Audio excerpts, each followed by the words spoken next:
Hi guys, it's Keith with Arkenberg Farms here. I just finished up trimming my tomato plants, getting them trained up the trellises here, and I just wanted to show you my irrigation setup on these different beds real quick.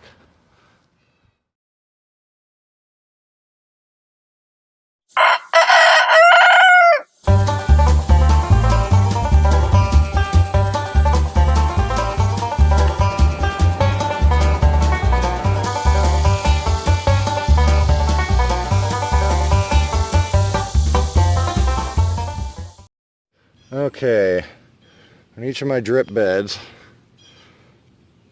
got my main line header coming across, 4 drip tubes coming off all the way down. All my beds are 40 foot long, so it makes them interchangeable if need be. We come back here, it's all 1/2 inch line. We got a female male garden hose fitting and then to a shut off. All this is Rainbird product. These are just a generic hose end.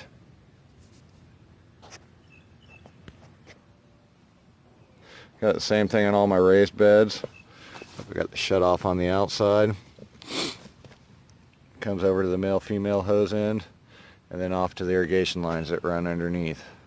That way anytime I need to shut a bed off, either because I'm not using it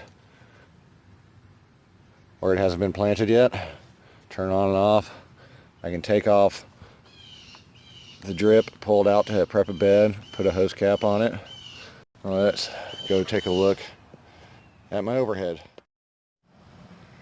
Now for my overhead beds, I have about the same principle. Each end got a female garden hose adapter, 1/2 inch line, and then just a regular garden hose. This is my original setup. I come into the bed, I tee off. One goes out and over to the center sprinkler over there. The other one tees over to feed 2. There's one clear down there at the end, right there. The other one's at the top of the bed. Simply just tee up. I've got on and offs on these, and that's so I can adjust the pressure, because these 1/2 inch lines get a little finicky if you don't have enough pressure behind them. And I got Rainbird. I think these are the XP, the professional grade impact sprinklers up top. Got red nozzles, and the 2 on this side, and the one over there I got a blue nozzle. That just helps compensate with the pressure. That one's turned down a little bit on its on-off valve to get them to go evenly, and I believe that one down there as well. Now let me go show you the new setup I've been working with. Okay, the new setup I've been working with, same thing, 1, 2, 3 heads. I come in with 1 inch poly irrigation line. Those have Permalock fittings, which I believe I got from Drip Depot or Drip Hut, I can't remember. So they just twist on, they're kind of like Camlock fittings. And then I have garden hose, male and female, so I can disconnect these at any time I want. I still haven't buried any of this yet, but it's the same thing. Come in, and underneath there it tees off, goes that way, goes to all my heads.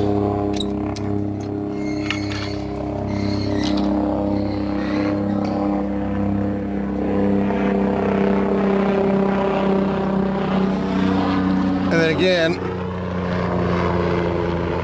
Permalock 90, Permalock T coming up, ductwork strapping, hold it in place, more ductwork strapping, and then I have 3/4 to 1 inch irrigation fitting, double-sided female, and these are the cheaper Rainbirds, because this is going to get a hoop house over it, so I didn't want to buy the expensive ones, but they seem to perform just as well as the other ones, and they're like half the price, and they have different size nozzle fittings in them as well. This one's all blue on this bed. Let me take you over to the other bed.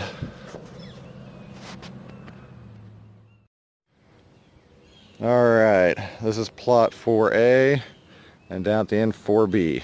Up into this, each individual plot, which 24 by 50, I get 1, 2, 3, 4, 5, 6, up to 6 beds in them.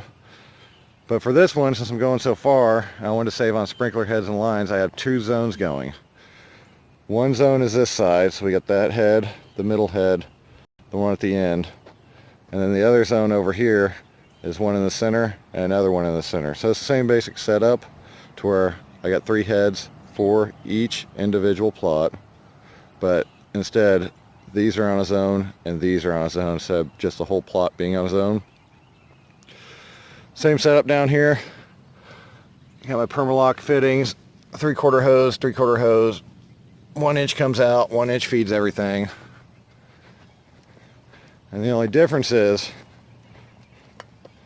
down here, to isolate this top bed, I have shutoffs. And the same thing, a Permalock shutoff. Simple on, off. So if I want, I can turn that one off. And there's one over here at this other head as well to shut off the other one down there. So if I want to shut off this bed down here, all I have to do is do both those shut-offs and then adjust the pattern so it only comes back to 90 and back instead of going all the way across. Makes it pretty easy. With 1 inch sprinkler line, the irrigation line is a lot cheaper than hose. I was getting them for $20 for 100 foot. Fittings are $2 or $3 a piece. Compared to a 100-foot garden hose, it's around 50 or 60 bucks. Well, I hope you all found this useful today. If you did, don't forget to like and subscribe. Thank y'all. Have a good day.